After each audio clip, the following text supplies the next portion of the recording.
bringing tools, mentoring, and being the bridge between companies and bringing resources to the ones that need it. And that leads me to the next questions. I'm curious to know if Payson has ever received like any pushbacks from other companies, because you mentioned you talk to a lot of CEOs from other companies, either when you talk about Bitcoin or when you're trying to get support to for these projects.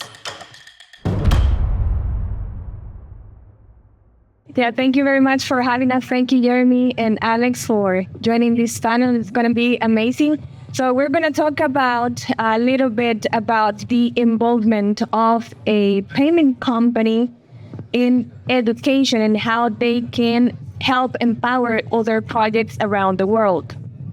So let's begin with the questions. Are you ready? No shilling, though. I don't know about a payment company. We're going to talk about how we can change the world together. Right, guys? Yeah. Okay, so the first question is, why does Bitcoin matter today, and what inspired Payson, a company built around modernizing payments, to actively participate in the Bitcoin ecosystem? All right, we're already starting with shilling, so I'm going to avoid that. So instead, what I want to talk about connected to that is, I think all of us have an origin story. For me and my origin story, which is connected to education, education changed my life. My mother came as an immigrant refugee from Mexico, and then married a blue-collar construction worker in America that'd never been to high school or college. And technology changed my life for the better, and education changed my life for the better. It was an ability for me to actually change my economic lifestyle. And so I got involved in tech for a long time, for 20 years, and then I was sitting in New York, right around where John was, during Occupy Wall Street in 2008. And that 2008 moment, I think had a big impact on all of us to see what happens when broken money breaks the largest economy in the world. And, I think we've seen that over and over in the world. And what Bitcoin education does, and my Premier Bitcoin does, is really create a platform to be able to create sovereignty and agency for people. And I think that was the origin of Bitcoin. So for those of us who were there in the early days, in the cypherpunk days in 2009, 2010, 2011, it was this notion that we were going to opt out and create something different. Some of us created educational tools like John, we're really excited to support them. Some of us created companies. Some of us created movements. But at the end of the day, my belief is if Bitcoin is not used, it does not matter. And so the best way to get it to be used is to create educational tools and to put it in the hands of people. Because once it's in the hands of people, your lives change. Well, something to add, and I love your story, Jeremy. My story is that I am Colombian, and I live in the time where Pablo Escobar, that probably everybody knows about him, narco-traffic, guerrilla, was in the middle of everything. Literally, I remember being 14 years old and watching a bomb exploding an airplane. So I really lived when I was teenagers, things that I never expected to be normal. And at a certain moment in my life, I said, I have to leave this country. There is so much violence that I really want someday to have a bridge, to become a bridge of something. And I came to United States. I am engineering Colombian. I was working very in the financial system. And when I come back to United States, I was literally nobody. No documents, no English. My accent, as you can see, is very strong. And everything over there looked really bad. So I remember working in flowers and doing, stuff as any immigrant needs to start doing. And thinking I need to send some money to my sister, who at that moment needed some money. And sending the transactions to Colombia was impossible, was expensive, was difficult. Everything, opening an account even in the United States was difficult. It was kind of like such a difficult life being an immigrant. Time passed, years passed, and I have the blessing to start working in the non-profit world. That's why I understand so much about social impact and about education. I have the privilege to be part of an executive team that works for Latinos, immigrants that need to have a change in education and have opportunities to work in technology. And that what inspired me to be a bridge between Latin America and United States. Moving forward, after 20 years of being there, I met Jeremy, an incredible blockchain Bitcoin infrastructure that I don't understand, but I know that it's doing really well and profitable. And I tell him, Jeremy, I love what you are doing, but I don't want to get anybody rich. And he said, then we are talking, because I'm here to create a change, to make a change, to decentralize the financial system. And that was my sparkle. I started learning about Bitcoin just 3.5 years ago. It was hard. So I was the first one to become educated, like the orange pill was hard for me. And now when I go and talk to people in different countries, especially in Latin America or with our clients, I see how people sparkle very easily when they understand what is the meaning on financial inclusion, the underbank, and everything that you all here are experts. So my inspiration is my own story. Thank you very much. Very inspiring stories. I like what Jeremy said about how the education changed his world, basically, and now how education can change the world, which is why we are here, because we are trying to change the world through education. So how does Tayson get involved in education? Do you, because you're like a business. Yeah. I was sitting next to John yesterday at dinner, and he was just like, I don't know how I became such good friends with like a tech CEO. He's like, I'm an anarchist, and we're like cypherpunks. It's so funny. But I think we all have a different role in the movement. That's what makes Bitcoin so special. It's each one of us plays a role. And so, I think, so just to give you guys like a context, sometimes I'll get introduced at these events as my day job is like the biggest Bitcoin company that no one's ever heard of, which I always find kind of funny. And so we run money movement for the largest companies in the world on the Bitcoin blockchain, but most of them don't even know it. We service thousands of large enterprise public companies. We service millions of businesses on our platform. We do over 20 billion in payment volume, all on Bitcoin, but most of them don't know it. And I think that's one of the magic moments is like, great technology is at some point disappears.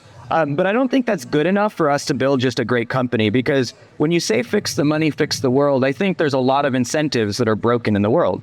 And one of them is capitalism, while can be a force for good, is oftentimes a force for just increasing inequality. And so our view was, how could you build a Bitcoin-based company if you weren't actually fixing the incentives in company building? And so even though my day job is really focused on, bankers and institutions and big companies, what I really love, which is how we know Evelyn, is we give 10% of our profits back to something called paystand.org. And paystand.org is this motion that it's a dual impact view where it's a nonprofit that's entire focus is to give back to the circular economies and drive financial inclusion, to drive education, to drive Bitcoin adoption through the world, and ultimately to drive economic empowerment. Because how can we improve the top of the pyramid and leave the other 7 billion people out on the planet? Like, that doesn't work. And so we've gotten a chance to work with a lot of educators, because the circular economies where the real Bitcoin action is happening is like centrally connected to the educators like many of you.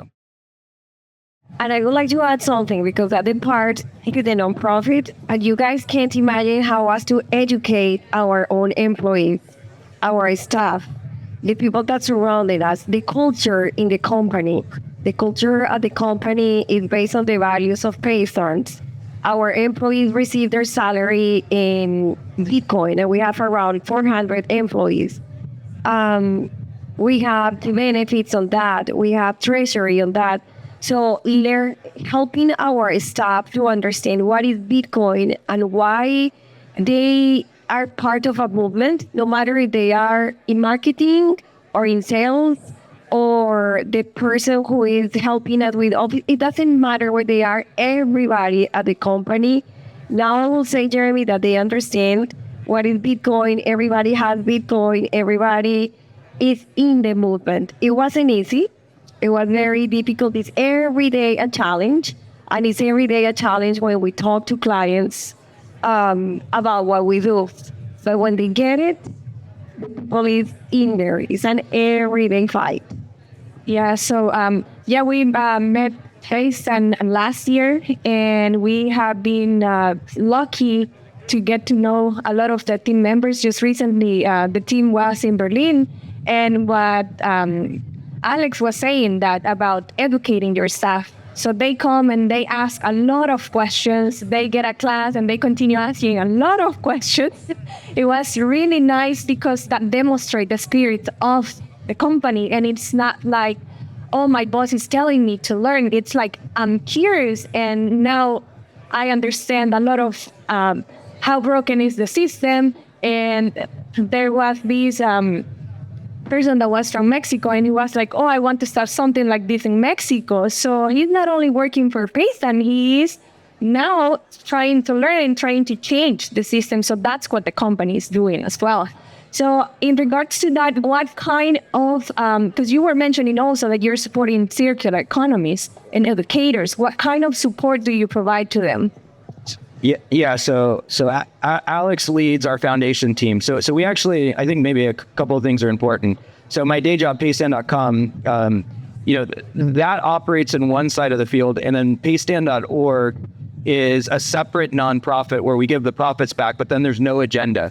And I think that was really important for us to be able to build trust with educators, with leaders, because our goal was to just come into the circular economies and help catalyze the flame. We knew our foundation wasn't going to be the grassroots movement on the ground, but we really wanted to see sparks that were happening all over the world and just fan the flames. And so what that means is that's often, we do grants and capital, we do fellowships, so we'll send our staff down to actually volunteer. Because the best thing to do to take some entitled Silicon Valley tech person is put them and sit there and clean the feet of the kids. It's really humbling really fast, but at the same time, it actually sees you do real change in real communities. We'll oftentimes help with marketing and grant writing and connect with sort of larger programs, because in a lot of ways, that's what our superpower is the bridge to sort of the other side of the world that doesn't see this. I'll take big CEOs and big tech leaders down to the circular economies oftentimes,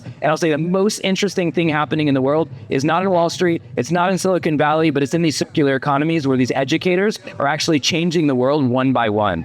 So it's really an honor. And then Alex, actually, you guys run, 30 separate projects now at this point? Yeah, so all of you guys are here. IT is here, of course, Femlin is here, and many other ones are here.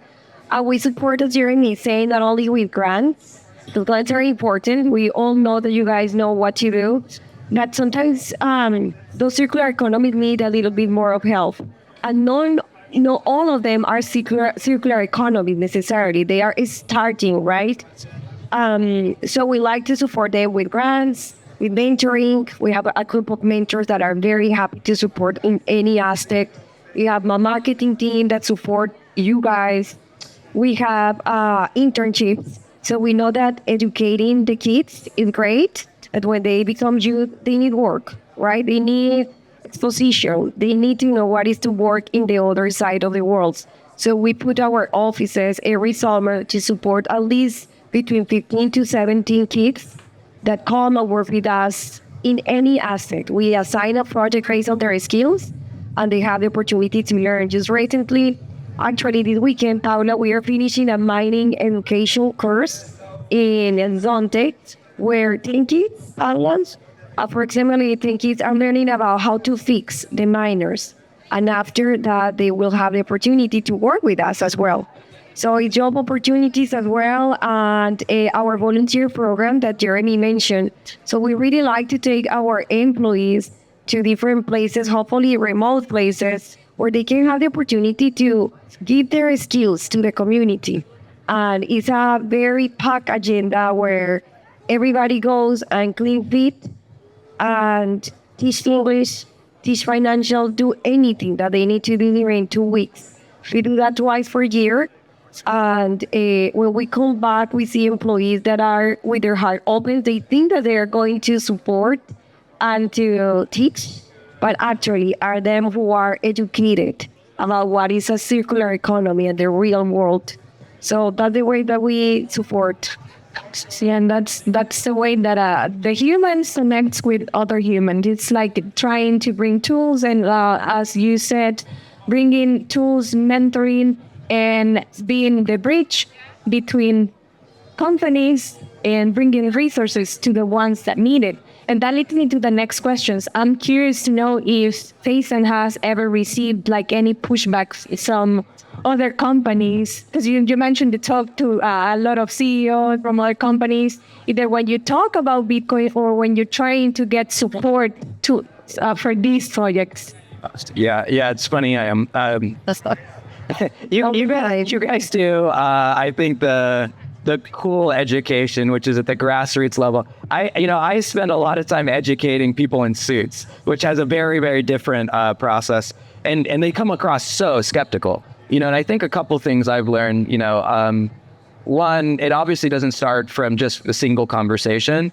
But over time, I think one of the things that I've seen is whether you're a suit or just a kid that's like curious, it oftentimes doesn't really click if you just want to talk about philosophy and the origins of money. Like, these are all things probably many of us are excited about, but what I find is like when people use it and touch it, which is why I think education in circular economies matters so much. Like it's hard to argue with seeing it, touching it, and feeling it in the human experience. So we'll do these things like where we'll have somebody come in, we'll fly them to a circular economy, and then we'll force them to use a self-custody wallet where they have to digitally pay for something. And they think that they're spending all this crazy innovation that's happening in Silicon Valley or in Wall Street or something. And then somebody's getting that has no access to a bank, just got paid for a pupusa from some guy around the world who has no access to that person. And then that person just sent the money over to some indigenous tribe in the middle of Peru who has no access to even data on a cell phone, right? And will show that how fast that can move in 5 minutes. And then go back to the rich cat in Wall Street or whatever. And that's really, really hard to argue with, right? And so feeling it and touching it, we think is really important. It's why we think, the number go up store of value crowd, it's the beginning, I think, on why human psychology sometimes gets interested, but actually using it and touching it in medium exchange and seeing it part of your life really matter. And so I think that's true with the largest companies. I've seen CEOs of banks that have literally kicked us out before, now come in and ask me to go give talks to their entire staff. We had one of them that's literally top 2-3 bank in the world begging to take us public when they debanked us 10 years ago, so it's okay. This is fine. It's slowly, suddenly. So continue to educate and continue to show value. And I think what you guys are doing, literally every one of you guys, is you guys are the representations of the real Bitcoin in my mind. The representations of the real Bitcoin are people who are out on the front lines, showing that it's used in the real world. And you cannot argue with that. You can argue with number go up, you can argue with price, you can argue with these other things, but you can't argue with some literal community in Berlin that's actually changed, with kids whose lives are changed. And that's just growing every year. Circular economies went from 1 to 5 to 40 to 80 to 200. I can't even keep up with them now. I can't even keep up with half the educators you guys are now, which is incredible. And so that's a movement you just can't stop. Screw the bank. I will add to your direct question if we have been rejected many times, but this guy doesn't give a shit to that. I remember one time he told me, Alex, we are going to New York to give a big conference to the major Wall Street banks. And I get ready to, everything ready. And he literally this. Well, Jeremy, where is your suit? Where is your tie? Are you gonna go like that? And he's like, yes. He was the main speaker. So for over hundreds of bankers, he goes and talks shit about them in that base in New York. And we're like, you have courage to do that. And he's like, I am against the system. I am here for Bitcoin. You guys are gonna make me to be in your system, blah, blah, blah. And I was like, all right, you do this. So yes, many times, many places, even when we are with the all the treasury companies that are right now implementing Bitcoin, and we're like, this is not really implementing Bitcoin. But it's a matter of literally knowing who you are, what you do, and believing in the movement and what we are doing this, and slowly being grateful to orange peel everybody. So yes, you guys are orange peeling, you guys are educating kids, communities, small businesses. So in our side, it's not easier, it's very difficult, but the conviction that Jeremy especially has and Faith and as a group has is helping us to move this in the other side of the planet. No, thank you, guys. Yeah, I think that well, Bitcoin doesn't ask for permission, so why should we be asking for permission to teach about Bitcoin or to tell people about Bitcoin? And educating it's difficult at any level, and I can only imagine like your situation talking to these CEOs, and you know that they are standing behind that the traditional system, which has been dead like forever. So we're trying to change the world now. And so I think that we are in the last minutes of the panel. And I would just like for you to tell me at least one or two inspiring stories that if you have any success story of a project that Payson has supported, and if you see them like grow from like small to... I don't know, I would like to share one in Colombian. And it's literally about this coffee. I know you guys in Salvador have the best coffee, but Colombian food kind of the same. Right? And we were in Santa Marta. They were celebrating the 500 years of Santa Marta, Colombia, with one huge non-profit that is called Tras la Perla. It's Carlos Vives. Probably some of you know about that. So it's like the event.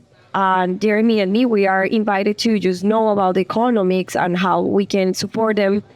And suddenly there is a group of people dressing in white, indigents, in the corner. So all the politicians, everybody's here, and they are sitting there. And Jeremy asked me, can we go and sit with them and talk to them? And I'm like, yes, there we go. So we go, and do you want to continue the part of the story where you talk to them?